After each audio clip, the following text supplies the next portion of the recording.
The American presidents were people like you and like me. At least that's how the founders intended them to be. Hi, my name's Teddy Ebby. Welcome back to my reoccurring segment where we're talking about the nicknames of the U.S. presidents from the past. Last time we finished up with the negative nicknames of one of America's most popular presidents in history, Abraham Lincoln. But now we're going to move on to his successor, Andrew Johnson, his vice president who ascended to the White House when he died. A man who took on that mantle has his three most popular positive nicknames, and we're going to go over them today. Johnson's public image was messy and contested, but we're going to set that all aside when we talk about positive nickname number one, where he was referred to as the Tennessee Tailor. Johnson really was a tailor by trade. He was a tailor's apprentice as a boy and even ended up owning and running his own shop in Greenville, Tennessee. So it's easy to see how his supporters would use and stress this nickname that emphasized his humble working class roots and built up this idea that he went from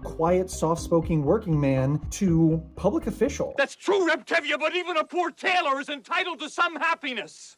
You see, as a running mate to President Lincoln, he was perfect. He was popular with Southern Democrats who hadn't supported the South in the Civil War but had stayed loyal to the Union. As more and more of Lincoln's public image got tied up in this grueling long war, Johnson was a great compromise candidate who brought those tailors and other workmen onto the boat of Lincoln's presidency. And even though he assumed the presidency after his predecessor's death, it was easy to see how his supporters continued to rally around that kind of working class, poverty to public office story that defines this positive nickname for Johnson. I appreciate the offer, Jimmy, but I'm a tailor now. Sorry. And that'll pull us right into positive nickname number two, where he was referred to commonly as the War Democrat. Johnson was just that, a member of the opposing party to Lincoln's Republican Party. It's kind of crazy to think nowadays of a modern president having their vice president, their VP, be from the opposite party entirely.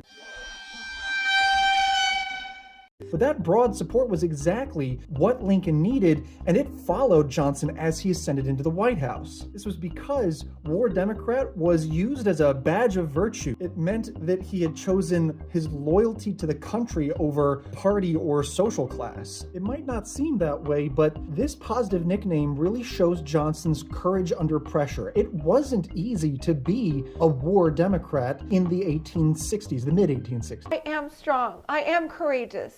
After most Southern Democrats had defected to the Confederacy, the fact that Johnson stayed stalwart made him a symbol of unity at the end of the Civil War. And he reassured a lot of voters, particularly in the South, that the reunification of these two ostensibly separate nations wasn't going to be punitive, punishing, or as bloody as it could be. Once he surrenders, send his boys back to their homes, their farms, their shops. Liberality all around, not punishment. I don't want that. And the leaders, Jeff and the rest of them, they escape, leave the country when my back's turned, that wouldn't upset me none.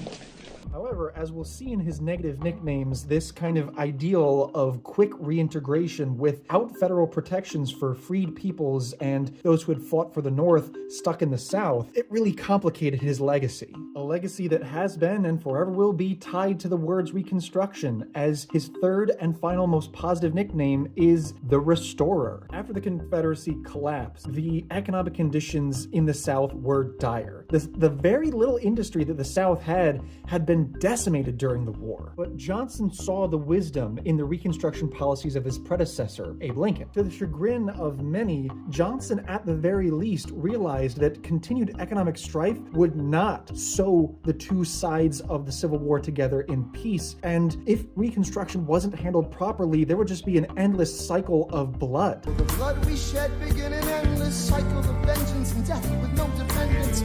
Many hailed him as the restorer because they saw him as someone who would truly restore the Union and avoid a long military occupation of the South. For war-weary civilians, a majority of the U.S. population at this point, a quick return to civil governance was amazing as a concept, and there Andrew Johnson was as a beacon of that hope. But many argue, particularly contemporarily, that this quick push for peace and reconstitution of the Union sacrificed long-term justice for short-term peace. Even Johnson knew that there was tension within his legacy as president, and I'm sure he had his fair share of insults hurled his way. Insults that might have included negative nicknames. Once again, my name is Teddy Ebby. These have been the 3 most popular positive nicknames of President number 17, Andrew Johnson. Join me next time when we talk about his 3 most popular negative nicknames.